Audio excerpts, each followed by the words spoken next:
Orang Cina memang terkenal dengan semangat dan kerja kerasnya yang luar biasa. Begitupun dengan orang-orang Muslim dari dataran Cina. Seorang Muslim Cina yang bernama Ma He alias Cheng Ho telah membuktikannya dengan menjelajah hampir seluruh belahan dunia ini. Siapakah Cheng Ho sebenarnya? Bagaimana pengaruhnya terhadap penyebaran agama Islam di Indonesia? Simak terus penelusuran fakta dan sejarah Laksamana Cheng Ho eksklusif hanya di channel Sejarah Islam Populer.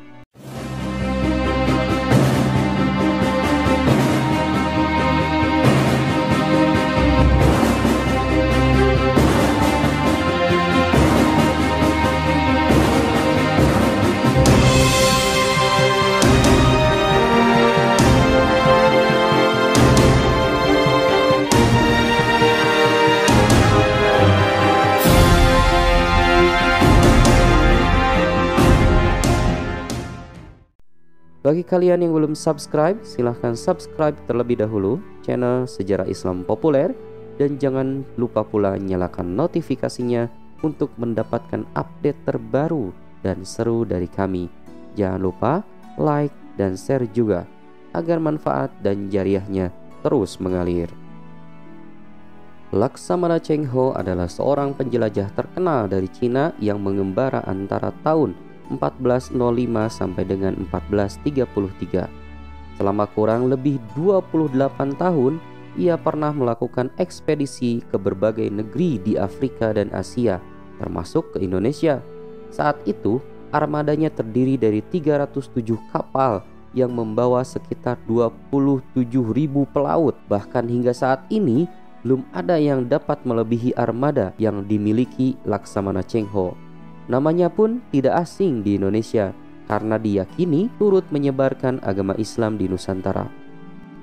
Laksamana Cheng Ho lahir di Yunan pada tahun 1371 dengan nama Ma He dari pasangan Mahazi dan Wen.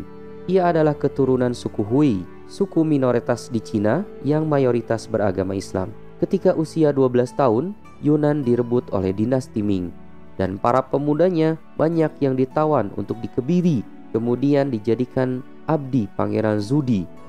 Berawal dari Kasim, Ma He kemudian menjadi penyasihat Pangeran Zudi dan diberi marga Cheng. Sejak saat itulah ia dikenal dengan nama Cheng Ho. Setelah Pangeran Zudi berhasil merebut tahta dan berganti nama menjadi Kaisar Yonglei, ia bertekad untuk mengembalikan kejayaan Cina setelah runtuhnya dinasti Mongol pada tahun 1368. Pada saat itu, Cheng Ho menawarkan diri untuk melakukan ekspedisi ke berbagai negeri. Dengan senang hati, Kaisar mengizinkannya, dan dari situlah awal penjelajahan Cheng Ho. Di bawah komando Laksamana Cheng Ho, armada laut Cina memulai pelayaran pada tahun 1405.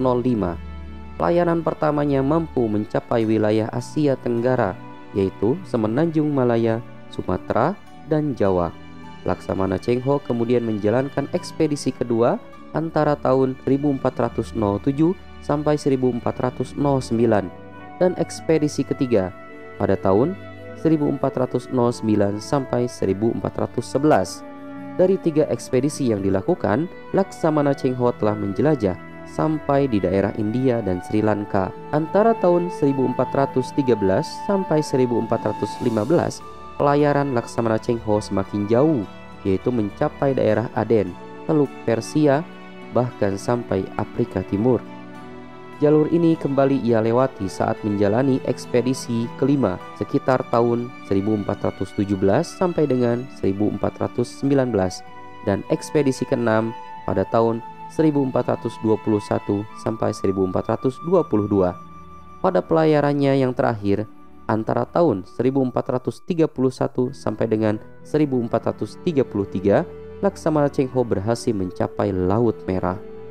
Laksamana Cheng Ho melakukan ekspedisi dengan armada yang sangat besar. Bahkan sampai saat ini belum ada penjelajah yang mampu melebihinya. Ia berangkat dengan 27.000 anak buah yang dimuat dalam 307 kapal. Kapal terbesarnya berukuran 138 meter dan lebar 56 meter. yang menjadikannya kapal terbesar pada abad itu. Selama berlayar, mereka membawa banyak perbekalan bambu Cina sebagai suku cadang kapal dan sutra untuk dijual. Ketika kembali ke negerinya, Laksamana Cheng Ho biasanya membawa hadiah-hadiah dari daerah-daerah yang dikunjunginya untuk sang kaisar. Laksamana Cheng Ho meninggal pada April 1433 di Kalkuta, India. Beberapa pendapat menyebut bahwa jenazahnya dikuburkan di daerah Semarang. Hanya rambut dan pakaiannya saja yang dibawa ke Cina pada Juli 1433. Di Cina, makamnya berada di kawasan New Sousan, kota Nanjing. Catatan perjalanan Laksamana Cheng Ho yang terkenal akhirnya menghasilkan satu panduan pelayaran, Zheng-He's Navigation Map, yang mengubah peta navigasi dunia sampai abad ke-15. Ekspedisi yang dilakukan Laksamana Cheng Ho pun berhasil membuat nama Cina semakin dikenal di mata dunia.